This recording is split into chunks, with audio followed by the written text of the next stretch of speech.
क्या आप जानते हैं कि पितरपक्ष में पितर धरती पर आते हैं और हमारे घर आकर भोजन ग्रहण करते हैं। अगर श्राद्ध और तर्पण सही तरीके से ना किया जाए तो पितर दोष भी लग सकता है। नमस्कार दोस्तों, स्वागत है आपका। आज हम बात करेंगे पितृपक्ष 2025 की, जिसकी शुरुआत 7 सितंबर 2025 से हो चुकी है। हिंदू धर्म में यह समय हमारे पूर्वजों को श्रद्धांजलि अर्पित करने का सबसे पावन अवसर माना जाता है। ये 16 दिन न केवल पितरों को याद करने का समय है, बल्कि उनकी आत्मा की शांति और मोक्ष के लिए श्राद्ध, तर्पण और भोजन अर्पण जैसे अनुष्ठानों का भी विशेष महत्व है। पितृपक्ष और भोजन अर्पण की परंपरा आइए जानते हैं। मान्यता है कि पितृपक्ष में हमारे पितर धरती पर आते हैं। यह समय उन्हें कृतज्ञता व्यक्त करने और पितृ ऋण से मुक्ति पाने का अवसर है।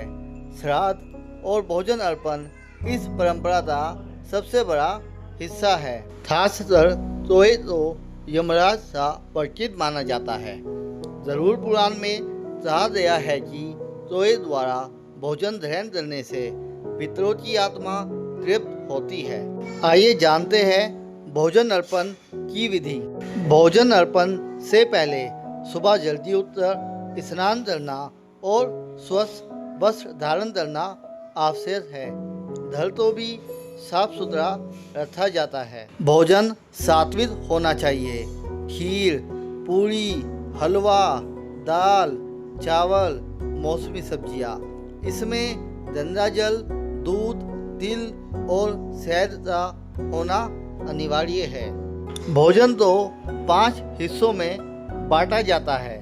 नंबर 1, ब्राह्मणों को सम्मानपूर्वक भोजन कराया जाता है। नंबर 2, गायें तो अर्पित किया जाता है। नंबर 3, तोय के लिए रखा जाता है। नंबर 4, कुत्ते के लिए अर्पित किया जाता है। और नंबर 5, चींटियों और अन्य जीव जंतुओं के लिए भी भोजन को रखा जाता है। इसी क्रम में पितरों तक भोजन पहुंचता है। भोजन अर्पण दक्षिण दिशा की ओर मुख करके किया जाता है, क्योंकि यह दिशा पितरों की मानी जाती है। इस दौरान मंत्रों का उच्चारण और तर्पण भी किया जाता है। भोजन अर्पण का महत्व। हिंदू धर्म में 3 ऋण बताए गए हैं: देव ऋण, ऋषि ऋण और पितृ ऋण।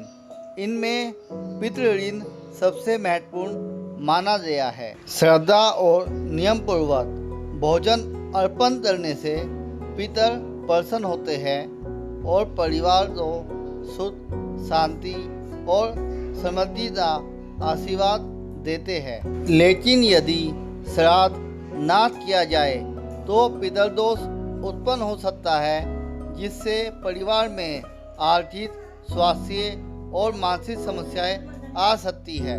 इसलिए पितृपक्ष में पूरे भाव और श्रद्धा से श्राद्ध और भोजन अर्पण करना आवश्यक है। यह केवल एक अनुष्ठान नहीं, बल्कि हमारे पितरों के प्रति आभार व्यक्त करने का माध्यम है। आप सबके पितर प्रसन्न हो और आपके परिवार को सुख समृद्धि का आशीर्वाद दे। जय पितरों की।